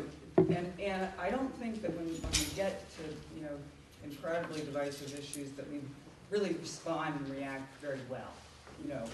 And I don't, you know, I'm curious if anybody has any suggestions on how we kind of cool things down and whether it's communications or, you know, what's the missing link, Bob? Well, I think the bottom line is people don't like change or fearful of change, so it's always a hard, you know, concept to begin with. And I would say, you know, again, if we're talking about Plan Bay Area being contentious, I don't think ABAG did themselves any favors with the public process that they had. You know, it did not encourage dialogue at all. It encouraged divisiveness. And again, it's really hard now because there's been so much that's been put out there that's, you know, hyperbole on either side. And so much misinformation that it's really hard now to steer it back to have a really meaningful discussion about these things. Yeah, I don't know. I think things, frankly, I think things just have to cool off a bit. But you know, it's progressively now. You know, now it's the Wind Cup development that's the focus. Now it's the Larkspur planning area with Strawberry. Blah blah blah blah blah. And again, I think, you know, really it just needs a cooling off period, and then we can hopefully come back to trying to figure out how to plan this county. this is an important question. So I want to ask Ian and Paul if you have some other thoughts about that. The public dialogue about change. Well, as a developer, I'm usually on the wrong end of it, because, as Bob said, people don't like change. I think the fundamental issue is that, as we've seen demonstrated, there are going to be more people, so you have to figure out what to do with them. And if it's not one plan, it's going to be another plan, or it's going to mean that people are going to live in overcrowded conditions, or that there's going to be all sorts of other impacts which are also negative. So my own sense of it is that, you know, I'd like to think that you can, that new development can be incredibly positive, and it can be life enriching, and that there are lots of positive things that aren't really being talked about. It's only the negative things. You know, certain amounts of people allow for certain things that everybody really enjoys. You know, you need a certain number of people to, I mean, let's take a classic example. You need like 4,000 residents to be able to have a 7-Eleven. or if you want a selection of nice restaurants, you need to have a certain number of residents that will be able to go to them so that they can afford to stay in business. If you want transportation, you have to have a certain number of people within a certain radius. So, you know, I would say that there isn't enough emphasis on positive results. You know, Bob wanted to say something, then I want to ask Paul if you could speak about it on a national level, because you do consulting nationally. But Bob. The offer I thought was a little more hopeful. So I came to Novato at the end of a very, very contentious housing element process. And a lot of the anger was, again, about the state dictating to locals how to do a housing element, and it's true. I'm trying to change the tenor of public discussion because we're now doing the general plan. And I guess my pitch to the community is that the general plan is not really dictated by the state. That's really a local vision. And so I'm hoping, again, we can change the dialogue to not being one of railing against, you know, higher levels of government, but really bringing it local and trying to have dialogue about what, you know, Nevadans really want the community to be in the long run. So again, I'm hoping that we can have a more positive result that way. Paul? I was going to say, I think maybe in the transportation realm where this comes up most often is parking. Especially with city downtowns, there's always discussions about parking. Is it enough? Is it not enough? Well, it's too expensive to build parking. What do we do? And I think the discussion always typically has to drive on is the trade-offs. And we might do one, and the proposals that are all on the table, hopefully they're all at least sort of good. Like hopefully the city or something didn't put a bad decision. It was probably a well-informed decision. But to understand what are the upsides, like getting nice restaurants, and in the sense of parking, when we talked about working with cities and parking and doing like what's called a parking benefits district, you know, we might charge a little bit for parking downtown, but we're going to use that money and do plantings and beautification, which all the business owners happen to like. So I think it's a lot of being able to try to get in front and communicate the benefits of why I guess is really important, because I think that helps reduce people's anxiety of a change that's coming if they understand why and what am I getting for it, or what can the community benefit from that particular change. Okay, next is Dawn, and then you had a question, and then you. We'll get to everybody, but Dawn, you. There's a transportation dollars that come with PDAs. When does that money come? Is it designation of the PDA for a period of time, or is it when the actual development, the parcel is developed? Yeah, it comes after the designation of the PDA through a series of grant funding opportunities. But Linda probably, she lives this daily, can probably answer the question Well, better. that's exactly right. If you have a PDA designation like downtown San Rafael, it gives there is a money designated specifically for PDAs. So, and it can't go anywhere else outside of, you know, if it's to a non-PDA area. So it's a way that the regional agencies are implementing Plan Bay Area is by targeting transportation funds to improvements for those areas that are going to have some development. But does the money come before you actually build? No, there's no link to actual construction. So yes, the money can come before you actually. Yeah, it's linked to the planning. So Yes. just a plan is really not based Correct. on what's getting built. And if I can, the plan goes back to exactly the process that Bob is talking about. It's a local plan that's described, locally determined.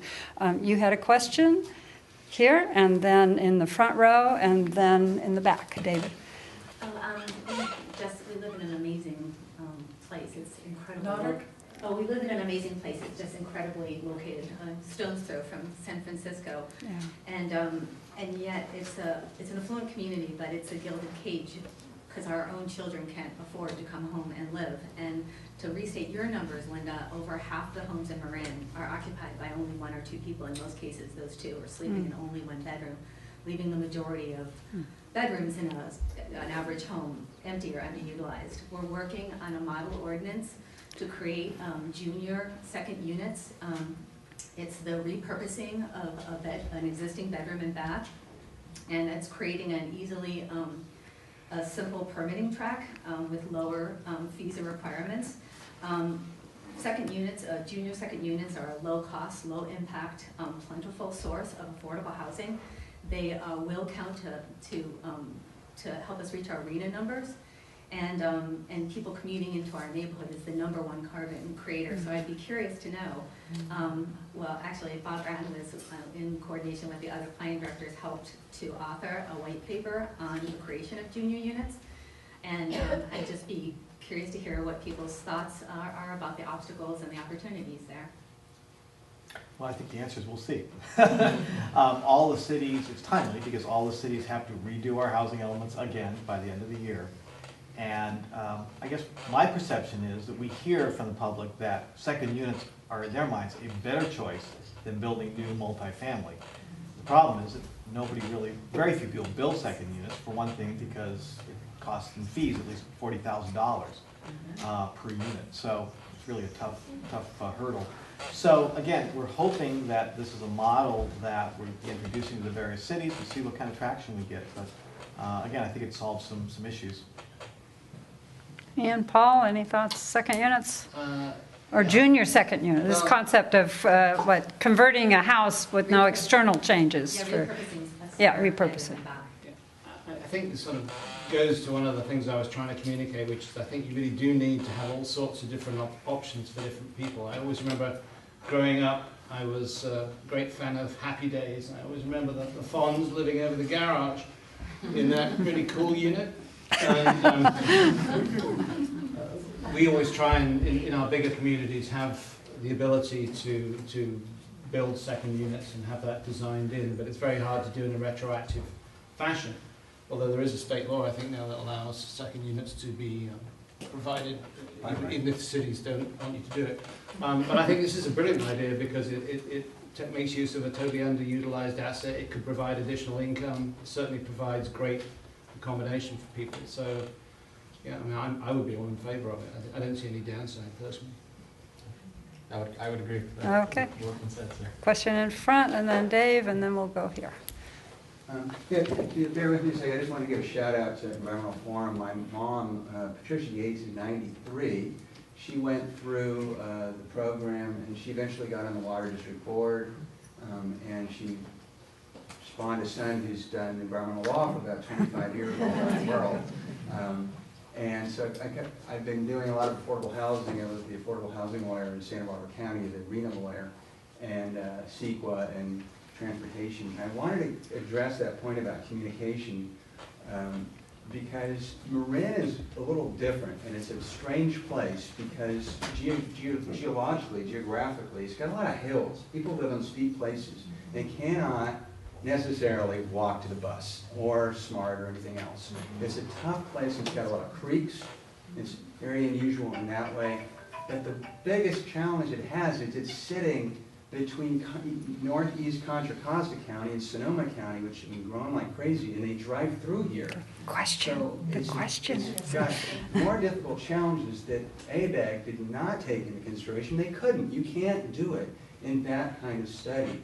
So, you know, how to deal with proposed changes if you want a seaside or a celebration or a rapid transit or PDAs, people have to buy in Marin County.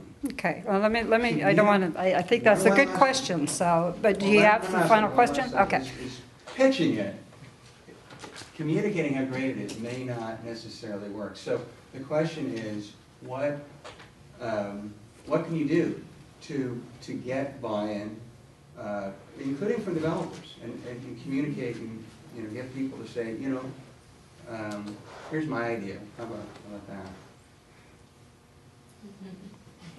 Well, Do you want to go first here?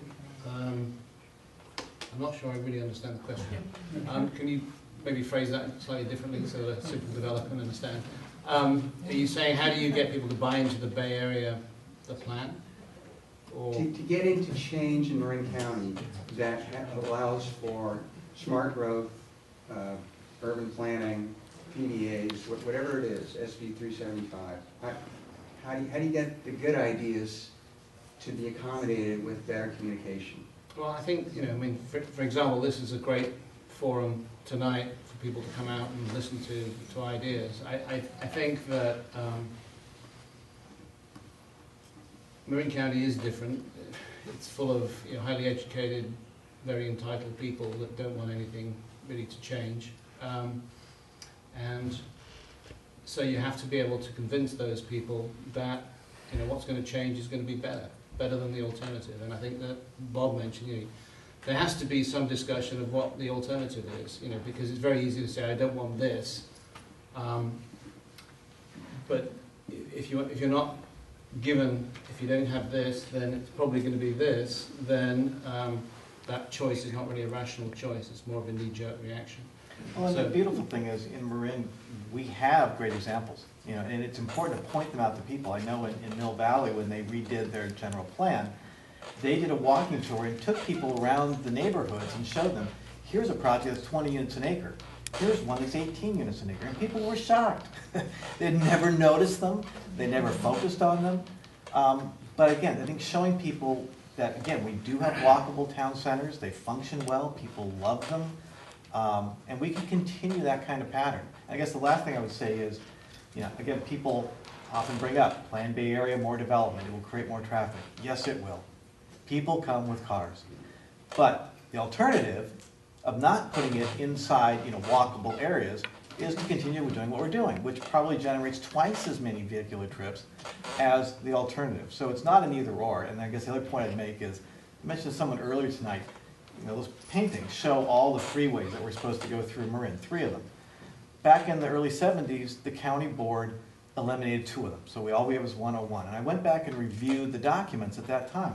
The Board of Supervisors, there was a trade-off. They said in the staff reports that 101 is going to become level service F. It will become gridlock.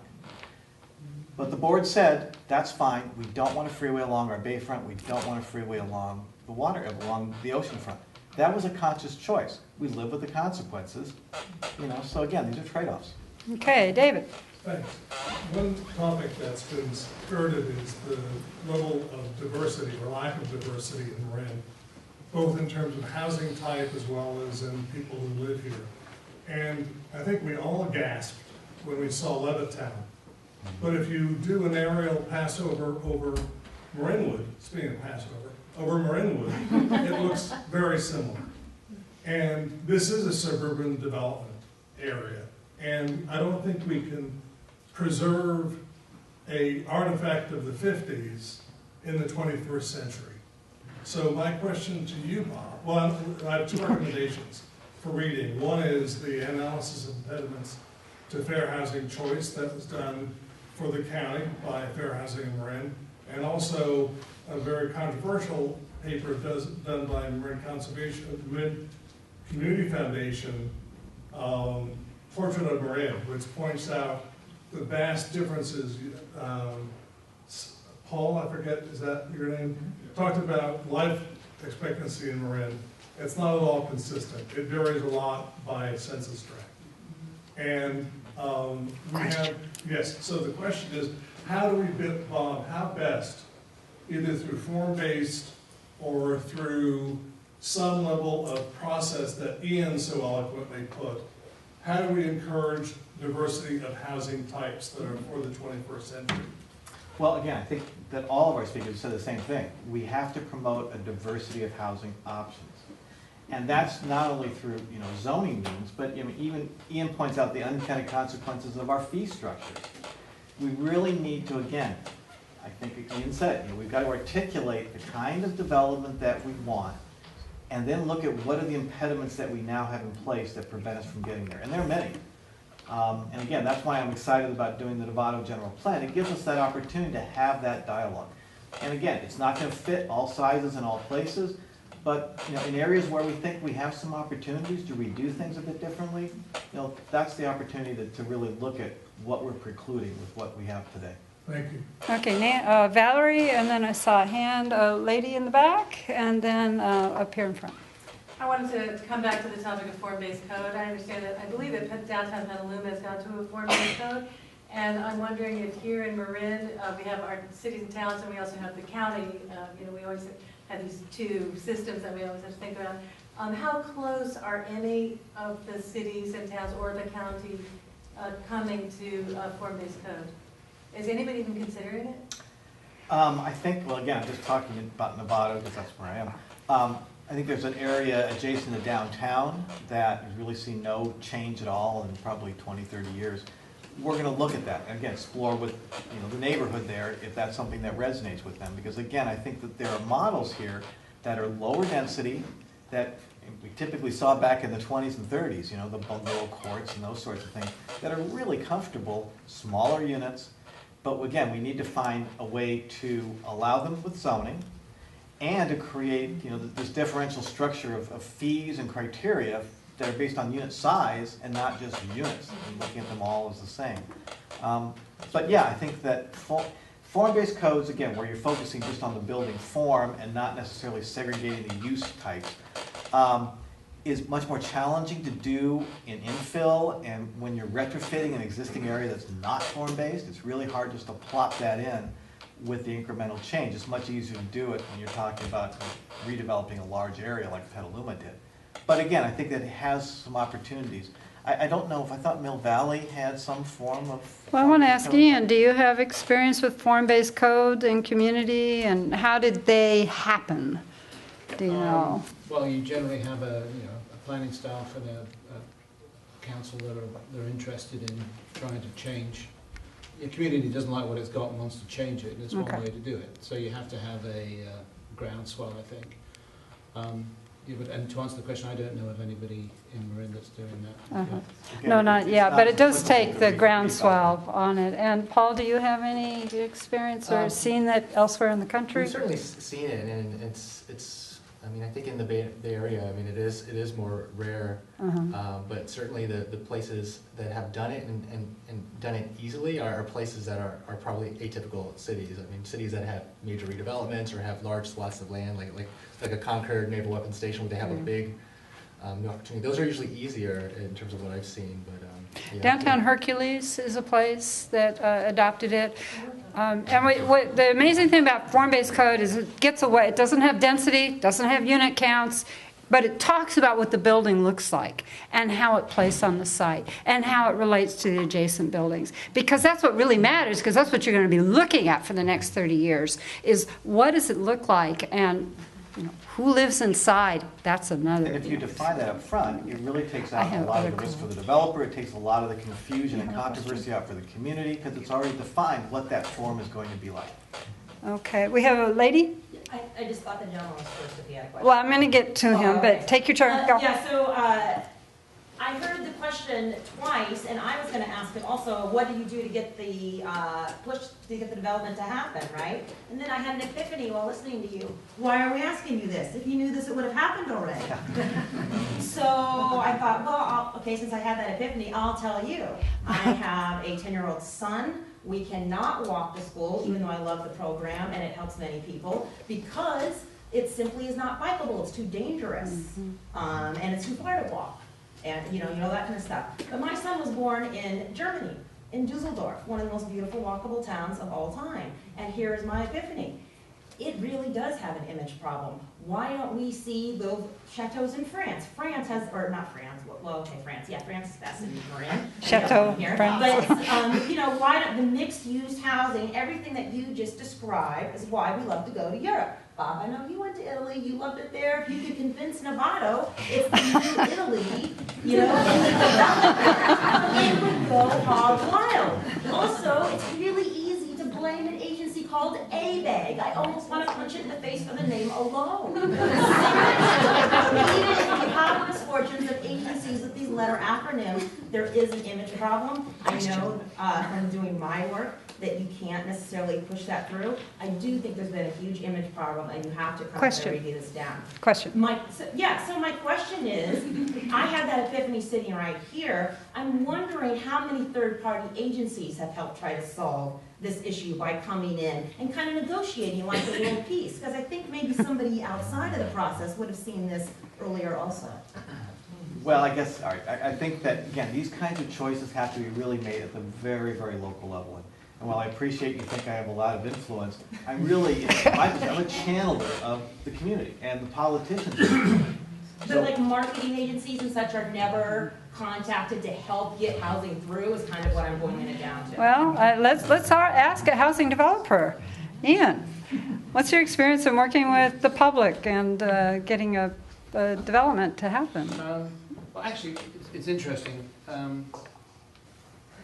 The biggest project I ever did was a project called East Garrison down in Monterey County, which was, I think it was 1,400 units, a town center, an arts district, fire station, Dalmatian, you name it. It was a huge project, and for Monterey County it was a very, very potentially controversial project, and we elected to do an open planning process. So we had what's called a planning charrette. We invited the community, anyone who was interested in seeing what was going to happen, they were able to come. We invited all the environmental groups to come, because we wanted to try and create a walkable, mixed-use, mixed-income community. And through that process, we were able to get our entitlements much quicker. We got unanimous consents from every level of government that we went through, and we didn't get sued on anything afterwards. So I guess that was full communication in its absolute sense, because the public was able to come and help plan the project. I don't know if that answers your question, but I think that it's very important to communicate the benefits and the costs of what's coming through to the extent you know. And very quickly, Tamara, I mean, I'll put it back on you. You know, when we do these community outreach processes, the local level, if we get 100 people, we're doing great.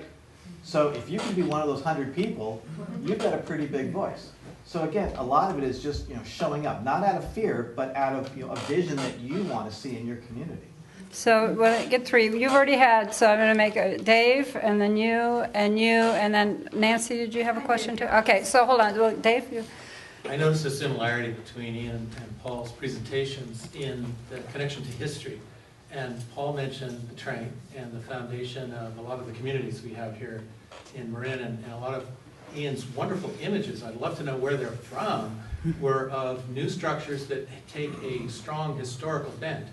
I'm wondering whether you can comment on two statements. One is the best of the village centers and town developments that we have in Marin are actually original transit-oriented developments. They're areas around the ferries and train stops in San Anselmo and so forth throughout the area. So they are transit-oriented developments, and Paul spoke to that pretty well.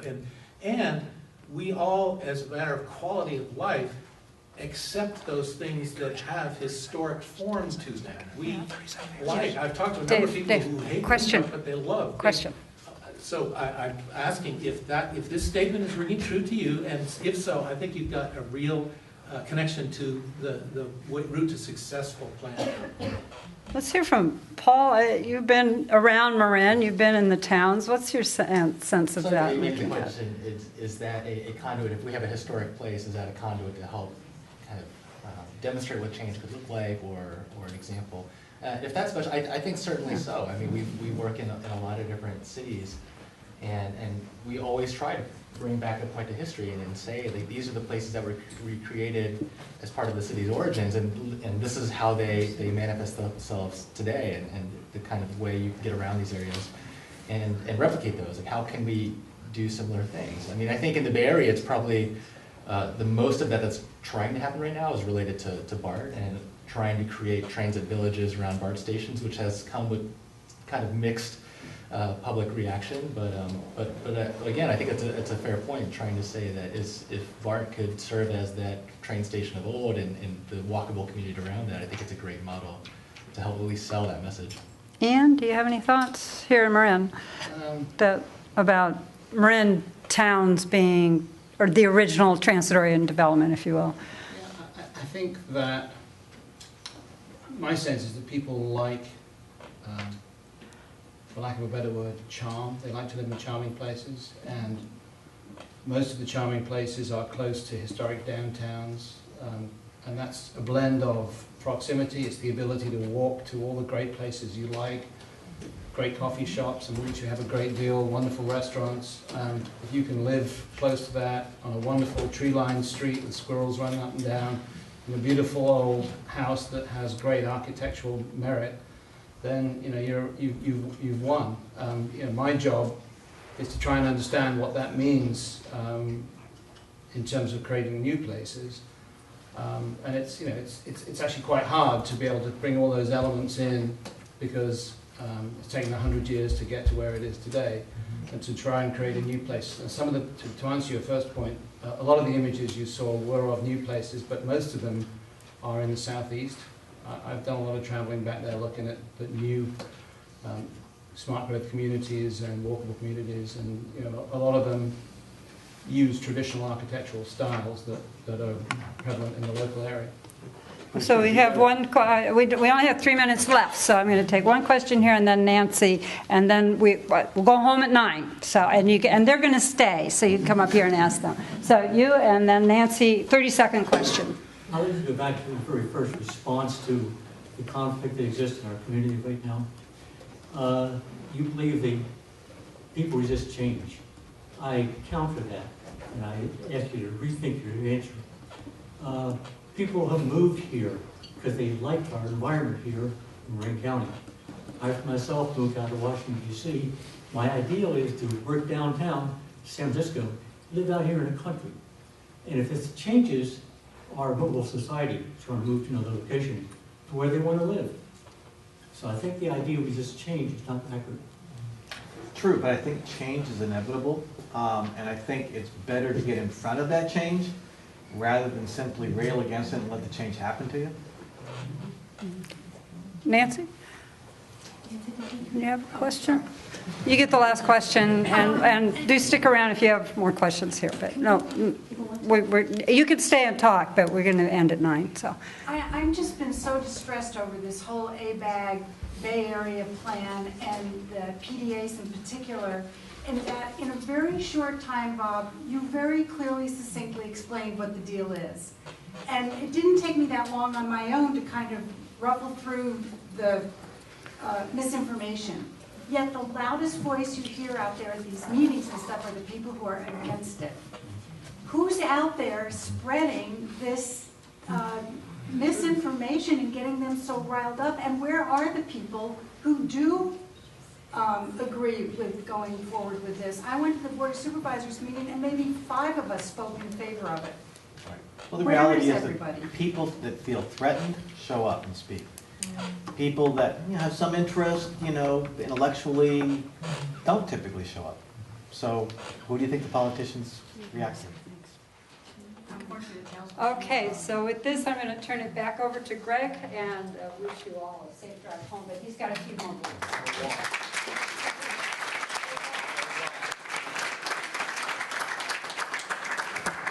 Thank you. Just a few brief comments.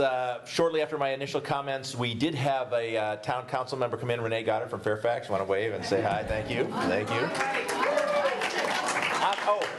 Who arrived on her bicycle. That deserves an applause. All right. Yeah.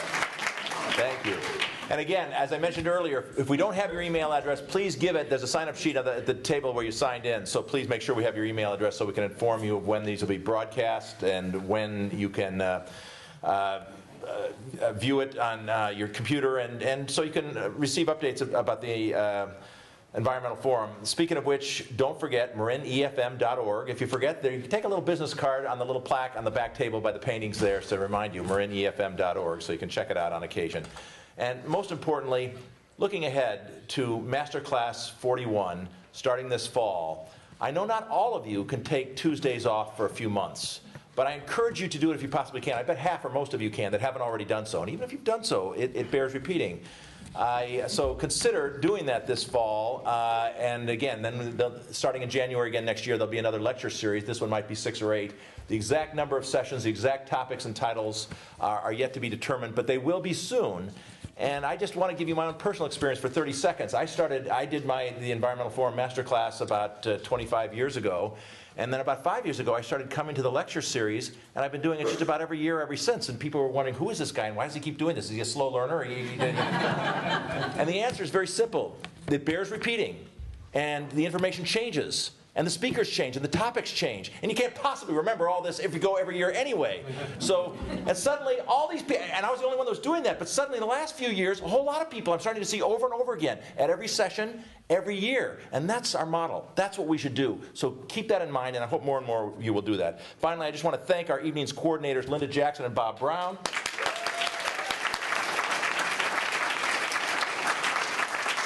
and our speakers. And again, the Environmental Forum Board that works so hard to put these on. It's a lot of work, believe me. And finally, and most importantly, to all of you for coming. Thank you very much. Thank you. See you next year, I hope, if not before.